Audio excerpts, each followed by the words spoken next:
താടിക്കാരായ മതതീവ്രവാദികളിൽ നിന്നും ഭരണത്തിന്റെ ചെങ്കോൽ പിടിച്ചുവാങ്ങി മനുഷ്യ സ്നേഹത്തിന്റെ കൈകളിൽ സമ്മാനിക്കുവാനായി പാലസ്തീൻ ഗ്രാമങ്ങൾ തോറും ജീവിത സ്നേഹത്തിന്റെ ഗാഥയുമായി നടന്ന മനുഷ്യസ്നേഹിയെ കുരിശിൽ തറയ്ക്കാൻ ഉപയോഗിച്ച മുള്ളാണികൾ 20 നൂറ്റാണ്ടുകൾ കൊണ്ട് പരിണമിച്ച് അണുബോംബിലെത്തി നിൽക്കുന്നത് കണ്ട് ഞെട്ടുന്ന കവി നാഗസാക്കിയിലെ ചെരിഞ്ഞ കുരിശുകളിൽ കൂടി വരച്ചു കാട്ടുന്ന ചിത്രത്തിലേക്ക് ഒന്ന് തിരിഞ്ഞു നോക്കാം.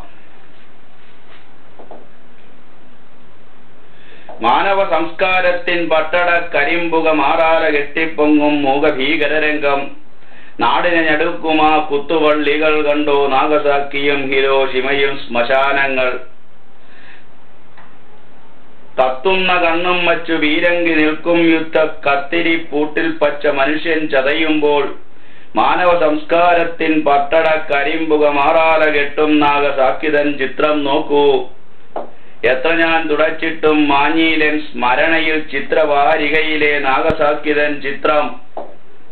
പണ്ടു പാലസ്തീൻ ഗ്രാമമേഖലകൾ തോറും പ്രേമത്തിന്റെ ഗാഥയുമായി ചെന്ന ജീവിത ശില്പി ആമര കുരിശിത കത്തുമോർമയുമായിട്ടാശവപ്പറമ്പിന്റെ മൂലയിൽ നിൽപ്പൂ മൂകം.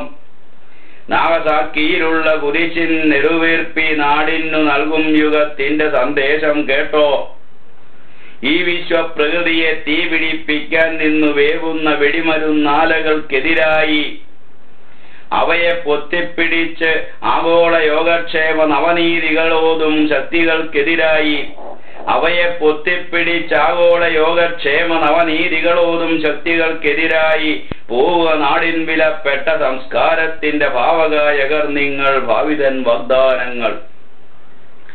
ആഗോളവൽക്കരണത്തിന്റെ കറുത്ത മുഖത്തെക്കുറിച്ച് 52 തന്നെ കവി തന്ന മുന്നറിയിപ്പല്ലേ ഈ വരികൾ.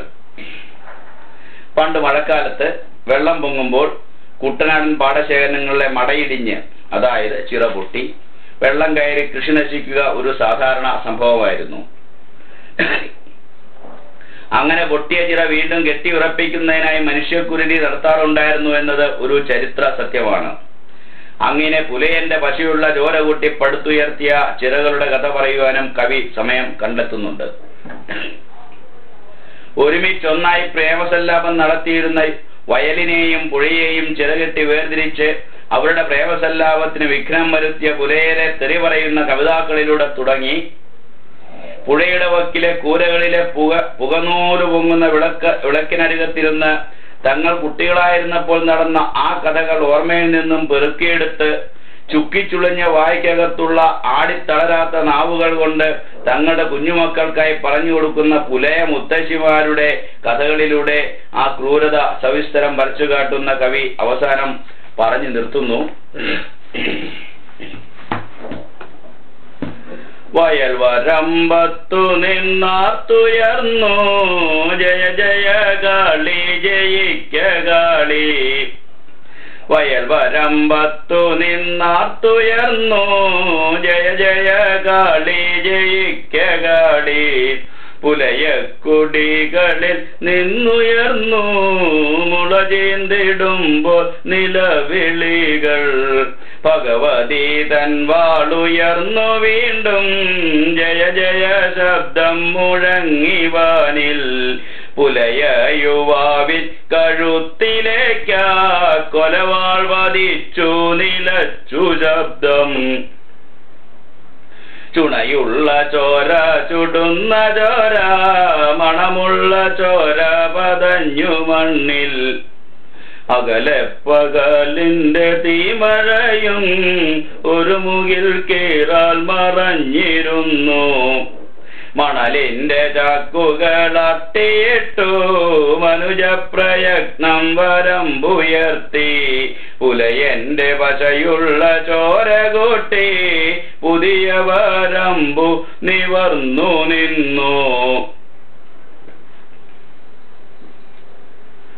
100 പാടങ്ങൾക്കു നീർ കൊടുക്കും 6 മതിച്ചു കുതിച്ചൊഴുകി. 6 എത്ര ചെന്നു കുലുക്കിയിട്ടും ആടിയില്ല മണൽ ഒന്നുപോലും. ആ വിഷാദാത്മക സംഭവത്തിൽ ആളിപ്പടർന്ന മനോവികാരം ആളുകൾക്കുള്ളിലുണർത്തിവിട്ടോരായിരം വിദ്യുൽ തരംഗങ്ങൾ നിർമ്മിച്ചൊരുന്മാദ ശക്തി കൊണ്ടാണങ്ങനെ വേഗം വരമ്പുയർന്നു. കാരണവന്മാർ പറയുമിന്നും കാളി തുണച്ചു വരമ്പുറച്ചു. പുഴയുടെ വക്കത്തു ഞങ്ങൾ ചെന്നാൽ പഴയ വരമ്പത്തു ചെന്നു നിന്നാൽ ചെറുകൈത പൊട്ടിലിൽ മെയ്തിരുകും ചെറുമിയമ്മു മതൻ പോക്കു കണ്ടാൽ ഒരു ചിറകെട്ടുവാൻ ജീവിതത്തിൻ കരളിലെ ചോര കൊടുത്തവനെ കൃഷിമേഖലകൾക്കു ജീവരക്ത പചയിട്ടൊരാധീര കർഷകനെ അഭിമാനപൂർവം സ്മരിക്കുമാറുണ്ട് അഭിവാദനങ്ങളോടെന്നുമെന്നും. ഇവിടത്തെ വയലും വരമ്പുകളും ഇവിടത്തെ കായ്കനിത്തൊപ്പുകളും മുഴുവനീ കർഷക ജീവരക്തം ഇഴുകിപ്പിടിച്ചവയായിരിക്കും. മണമുള്ള മണ്ണിന്റെ മാറ്റു നോക്കാൻ മലനാട്ടു മണ്ണിന്റെ സ്വാദു നോക്കാൻ മിഴികളടയ്ക്കു നിണം തുളുമ്പും പഴയ യുഗത്തിന്റെ വാൾമുനമ്പിൽ. മിഴികളടയ്ക്കു നിണം തുളുമ്പും പഴയ യുഗത്തിന്റെ വാൾമുനമ്പിൽ.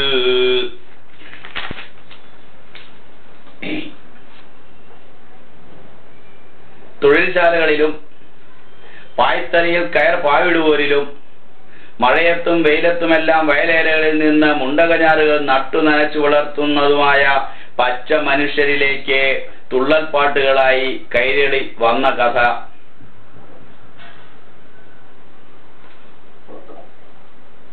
ഒന്ന് നമുക്ക് കേൾക്കാം. ഒരു നാൾ കൊണ്ടല്ല അരമനകളിലെ മതാലസമാരുടെ മിഴികളിലൊക്കെ കരിനീലക്കൂട്ടെഴുതിയ കൈരളി പച്ച മനുഷ്യരിലേക്കു വളർന്നു. ശ്ലോകം ചൊല്ലലും അർത്ഥം പറയലുമായി നാലമ്പലമൂലകൾ തോറും പാകം തെറ്റാതങ്ങനെ വീര ശൃംഖലകൾക്കായി കവിത രചിച്ചോർ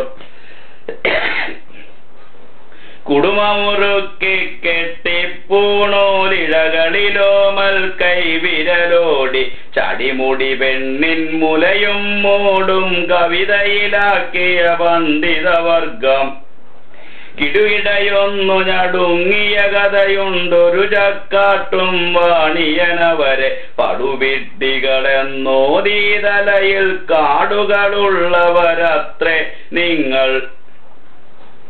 നമ്പൂതിരിമാരുടെ പാണ്ഡിത്യവർഗത്തെയും ദൈവദത്തമെന്ന് വച്ചിട്ടുള്ള കോയ്മകളെയും ചൂണ്ടി എഴുത്തച്ഛൻ കാട് കാട് എന്ന് പരിഹസിച്ചതായി കഥയുണ്ട്.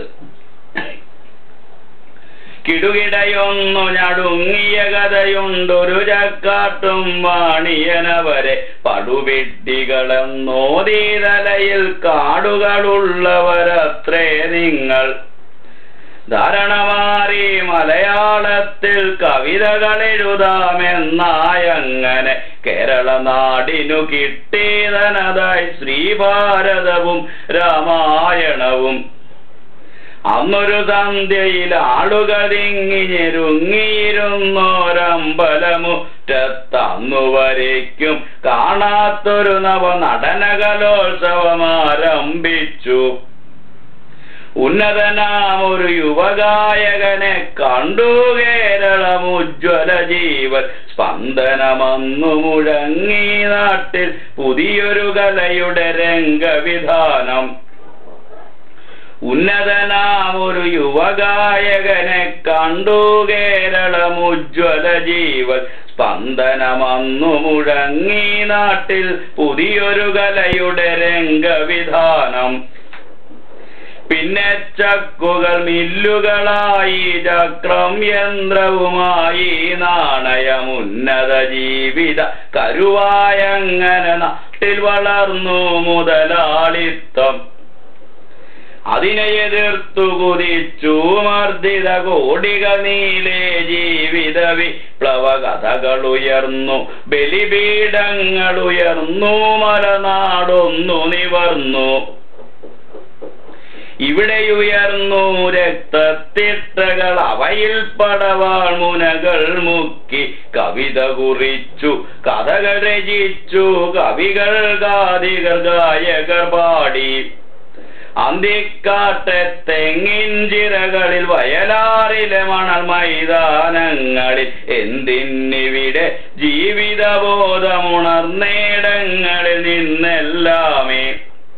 അന്തിക്കാട്ടെ തെങ്ങിൻ ചിറകളിൽ, വയലാറിലെ മണൽ മൈതാനങ്ങളിൽ, എന്തിന്നിവിടെ ജീവിതബോധമുണർന്നേടങ്ങളിൽ നിന്നെല്ലാമേ. പൊന്തി പുതിയ കലാശൈലികളുടെ പൊന്നീറ്റ പുൽത്തണ്ടുകളെങ്ങും, ചിന്തിക്കുന്ന മനുഷ്യാത്മാവുകൾ അവയുടെ പാട്ടിൽ പുളകമണിഞ്ഞു.